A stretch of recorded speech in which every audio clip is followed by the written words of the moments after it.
¿Qué tal amigos? Sean bienvenidos aquí a un nuevo video en el canal. Hoy vamos a hablar sobre la generación de los Jotitas, aquella selección juvenil sub-17 que ilusionó a todo el Perú tras clasificar al mundial de su categoría de Corea del Sur. Un equipo que recibía el apodo por su técnico JJ Oré y una generación de muchachos que tenía como principal protagonista a Raymond Manco y además otros jugadores que en el tiempo iría desapareciendo. Hablar de los Jotitas se trataba de un equipo de muchachos adolescentes que recién estaban saliendo del colegio y el nivel de atención que despertaron realmente fue impresionante, porque ¿en qué otro país del mundo se le da tanta importancia a una selección sub-17? Era el año 2007 y la selección peruana mayor no despertaba ninguna expectativa. A diferencia de ahora, clasificar parecía imposible, una quimera, un sueño de algún borracho. Incluso la frase "cuando Perú vaya al mundial" era usado como una joda, como una manera de decir que algo nunca pasaría.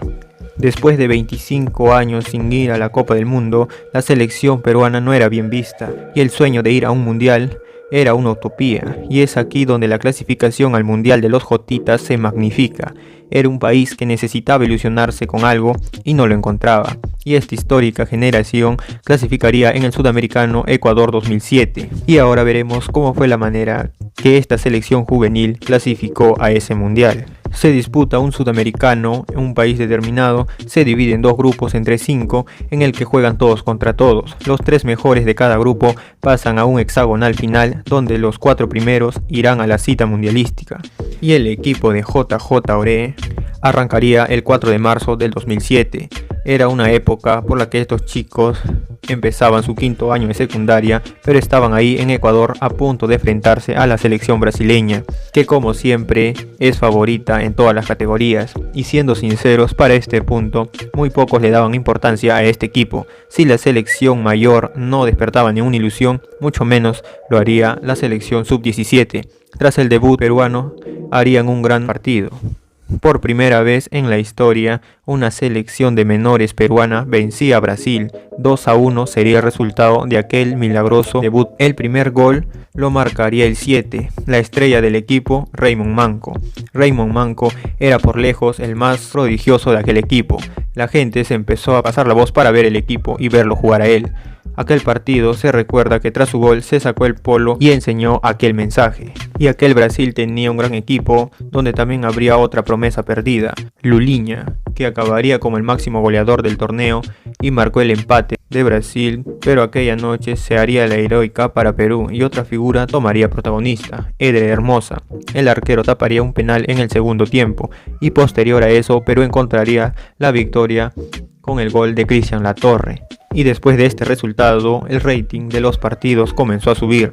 Perú golearía 4-1 en la siguiente. En el tercer partido tropezaría 1-3 ante Chile y en el último partido empató 0-0 con el anfitrión Ecuador. Resultado con el cual quedaron 7 puntos y cerraban el grupo como los primeros con diferencia de goles. Perú clasificaba como primero al hexagonal final, donde pelearía por los 4 cupos al Mundial de Corea. Y Perú debutaría en el hexagonal final contra Venezuela, donde marcaría un gol Cristian Latorre, que era el goleador del equipo, y además el Huevito Ortiz. Raymond Manco llamaba la atención por las llevadas, por las gambetas, una y otra vez. Resultado eso, se estaba enfrentando a su ex país, porque Manco tenía la nacionalidad venezolana también. Incluso había jugado por la sub-15 de la Vinotinto 2 años atrás, y Perú se llevaría la victoria por 2-1. Era un buen arranque y en la segunda fecha del hexagonal se toparon nuevamente contra Brasil. Esta vez no les fue nada bien y la Catariña le metería 4-1 a los Jotitas. Luego se enfrentarían a la Colombia de James Rodríguez, que no era tan protagonista en ese tiempo porque la figura colombiana se llamaba Nazarit y probablemente nunca antes habían visto al jugador. Pero aquel partido la selección colombiana le metió 3-0 a los Jotitas, que tras 2 goleadas se veía complicada su clasificación. Esta blanquirroja, los Jotitas tenían que jugarse la clasificación contra el anfitrión en la penúltima fecha. Si perdían una vez más estaban fuera y el primer gol ecuatoriano llegaría rápidamente. La defensa peruana era muy inocente y el empate peruano llegaría después tras un genial desequilibrio de Raymond Manco. Y jugaba a otra cosa. Sacó un centro perfecto para que aparezca el 10 de aquella selección y marque de cabeza Dani Sánchez, otro jugador que en el tiempo se desapareció. Pero a los 20 minutos Ecuador marca el segundo gol. La defensa peruana no venía teniendo buenos partidos, se había comido 7 goles en esos partidos. Perú lo había intentado muchas veces, pero faltando 10 minutos para que termine el partido, Manco saca un córner que el arquero ecuatoriano sale a cortar mal y la pelota se termina chocando en la espalda y se mete al arco. 2-2 para Perú, que necesitaba solamente un empate en el siguiente partido para ir al Mundial. Pero lamentablemente Perú no podía contar con su mejor jugador porque a Raymond Manco le expulsaron antes que acabe el partido. Se ganó su segunda amarilla por reclamar. Perú jugaba su último partido en la Sudamericana y estaban empatados en puntos con Venezuela. Perú podría perder hasta 3-0 en esa clasificación para poder llegar al Mundial. Toda la atención del público estaba puesta en aquella selección de adolescentes que estaba a punto de lograr lo que no podían lograr en muchos años. Previamente Venezuela había perdido ante Colombia y con ese resultado Perú ya estaba en el Mundial, a menos que perdiera por más de 3 goles. Y Argentina se adelantó apenas a los 20 y Perú por ahí que pegó un susto. Pero antes que acabe el primer tiempo, habría un penal para Perú que Jair Hernández con un potente zurdazo mandaría al fondo de la valla y con ese resultado Perú ya estaba en la Copa del Mundo. Como si no fuese suficiente, Raymond Manco sería escogido el mejor jugador en el sudamericano, razón por la cual años después sería comparado con James Rodríguez cuando acababa de firmar por el Real Madrid. Pero como ya se le mencionó, James ni siquiera era la figura de esa selección colombiana, lo era Nazarit, un jugador cuya carrera resultó muy intrascendente, al igual que Luliña, que fue el máximo goleador en el sudamericano, y créeme que eso no es algo raro. Los jugadores que brillan en las categorías juveniles no necesariamente están destinados a brillar en el nivel profesional, no solo en Perú sino a nivel internacional. Ya se vio en ese caso de Luliña, también el de Nazarit, pero lo cierto, la afición peruana tendría la oportunidad de ver a Perú en un mundial, aunque sea en un mundial de menores. Y los peruanos no iban hace mucho tiempo. Era un ejercicio colectivo de cerrar los ojos y dejarse llevar. Y además de lo futbolístico, en el medio de ese sudamericano y el Mundial Sub-17 ocurrió un hecho que terminó identificando más a la gente con este equipo. Hablamos del terremoto del año 2007, aquel terremoto en el que se perdieron muchas vidas y mucha gente perdió su hogar. Ocurrió apenas unos días antes del arranque del Mundial Sub-17 y este evento también haría que la gente le preste mucha más atención a este equipo. En este equipo de adolescentes recaía el peso de darle la alegría a un país que acababa de sufrir una tragedia. Y digamos que esto también le dio más expectativa a la victoria peruana que conseguirían en el debut. En el grupo A, Perú tendría que debutar ante el anfitrión Corea del Sur. Todos estaban atentos a esas horas de madrugada para ver el partido de Perú, que ganaría 1-0 con el gol de Alonso Basalar, el hijo de Juan Carlos Basalar, que marcaría un gol, por decirlo bien extraño. Saltaría a cabecear y la pelota chocó en el palo y quedó tendido en el piso, y la pelota volvió a regresar a su cabeza para que, estando ahí echado en el verde, pueda volver a cabecear y marcar el único gol del partido. Esta victoria estuvo envuelta en expectativa por lo que había sucedido en el país previo al partido, por la alegría que estos muchachos le dieron, incluso por la forma que fue el gol. Para el siguiente partido Perú tendría que enfrentar a la selección africana de Togo. Era la experiencia más cercana que podía tener una generación entera con lo que era un mundial de fútbol en el que participaba Perú. Y para cerrar la fase de grupos, el tercer partido Perú lo definiría contra Costa Rica, para bien quien quedaría primero. El gol de Perú llegaría sobre los últimos minutos de partido. A los 88, un tiro libre que entra al área. Tras una pelota que queda viva, se le encuentra nuevamente Alonso Basalar en el borde del área. Nuevamente el 8 era el salvador de Perú. Con este resultado, a última hora, Perú sumaba 7 puntos y se clasificaba a la siguiente ronda como primero del grupo. En la siguiente ronda, Perú tenía que enfrentar a un país que probablemente nadie puede ubicar en el mapa, Tayikistán. Y sería justamente Raymond que marcaría el primer tanto para Perú. Una pelota que Raymond encontraba en la media luna y un potente remate marcaba su primer gol en el mundial. Era apenas 14 minutos del partido. Luego Tayikistán empataría el partido y eso se definiría en penales. En la tanda de penales, Eden Hermosa sería el héroe porque taparía el primer penal. Por el lado de Perú nadie erró. Luis Trujillo, Calderón, Huevito Riz, Raymond Manco y Irben Ávila marcarían los goles de Perú, que mandaban a la selección peruana a los cuartos de final. Un momento histórico para el fútbol peruano, en un país que se había olvidado lo que era ir a un mundial, y estos adolescentes estaban haciendo vivir una locura.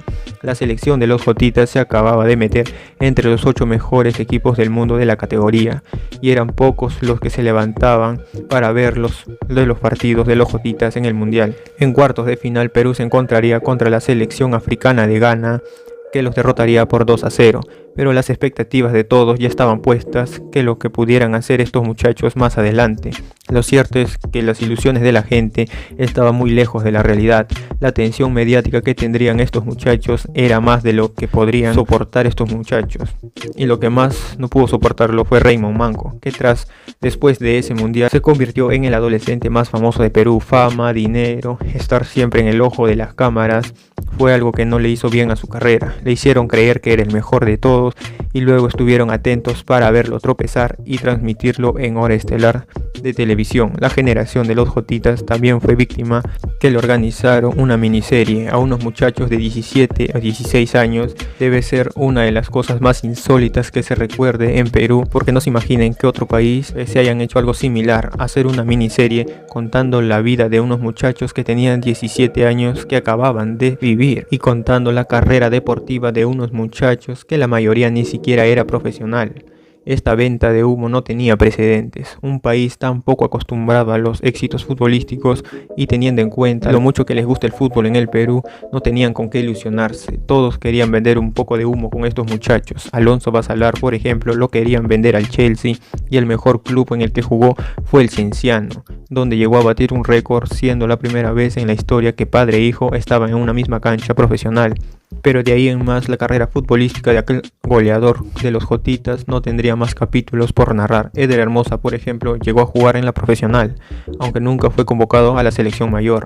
El arquero suplente de Hermosa era Víctor Ulloa, cuyo momento cumbre deportiva fue cuando apareció al lado de la Pepa Valdesari, acusado de soborno. Era el jugador que sale al lado de la Pepa Valdesari en aquel video recordado, donde el argentino decide usar unos billetes como papel higiénico. Y el suplente de estos dos, el tercer arquero, aquel que no tenía ninguna posibilidad de jugar y que nadie sabía que era parte de los Jotitas hasta muchos años después, fue Pedro Galese. Pedro Galese, sí, el pulpo, aquel que ahora es titular en la selección peruana mayor, siendo el arquero con más partidos en la selección peruana. Era el tercer arquero de los Jotitas, y quizás a Galese le hizo muy bien no ser conocido por aquella época. Tuvo la oportunidad de desarrollar su carrera en silencio, sin la presión de haber sido el mundialista de aquella selección 2007. Él sí llegó a jugar un mundial en la selección mayor, él sí llegó a competir en el nivel más alto, regalando partidos memorables con la que el resto de esa generación solamente pudo soñar. Pedro Galese, sin lugar a duda, es el mejor de los Jotitas, el más exitoso de los Jotitas. De los backs centrales titulares, Jairo Hernández se terminaría perdiendo en el tiempo, no tendría pasos por el fútbol profesional, y el capitán de ese equipo sería Néstor Duarte. Él sí llegó a ser campeón con la U, estuvo en otros equipos de la primera división, sería convocado en algunos momentos por Sergio Marcarián y jugaría ahora por la segunda división del Piratas FC. Néstor Duarte tuvo una carrera normal. Entre otros jugadores está Jerzy Zócola, Ceballos, Muñoz, Anthony Molina, Juan Arce, Manuel Calderón, jugadores que no llegaron a tener muchas oportunidades en primera división, o que quizás tuvieron un paso pero poco recordado. En el medio campo, Alonso Basalar, como ya se vio, lo más destacado fue aquel récord Guinness que coincidió en un campo de fútbol con su padre. Gary Correa sí tuvo algo notoriedad en la liga peruana, pero tampoco hizo una carrera extraordinaria. Raymond Manco tuvo una carrera muy accidentada. Huevito Ruiz, uno de los jugadores que su vida fue contada en la televisión y cuya carrera fue de ir de club en club por varios equipos de provincia sin tener notoriedad en ninguno. Luis Trujillo jugaría por muchos años en Alianza y luego su destino sería ir rotando por otros equipos de provincia. De los delanteros, Dani Sánchez pintaba para mucho en Sporting Cristal, pero el tiempo lo iría desapareciendo. Cristian Latorre fue firmado por la U, pero después no tendría ninguna oportunidad. Incluso se recuerda que pasó casi 5 años por poder marcar un gol. Después de Galese, se podría decir que el más exitoso fue Irben Ávila, que hasta el día de hoy se mantiene jugando en el Sporting Cristal y ha ganado varios campeonatos con los rimenses. De toda la generación de los Jotitas, 6 serían convocados a la selección mayor en algún momento, pero solo Galese se mantuvo. El Jotita más exitoso de todos no tuvo que sufrir la fama a corta edad, donde claramente un adolescente no está preparado para recibir tanta atención. Como se dice, era un país que necesitaba ilusionarse con algo y no tenía con qué, pero quizá el éxito temprano de varios muchachos terminó siendo el fracaso futuro de sus carreras profesionales como futbolistas.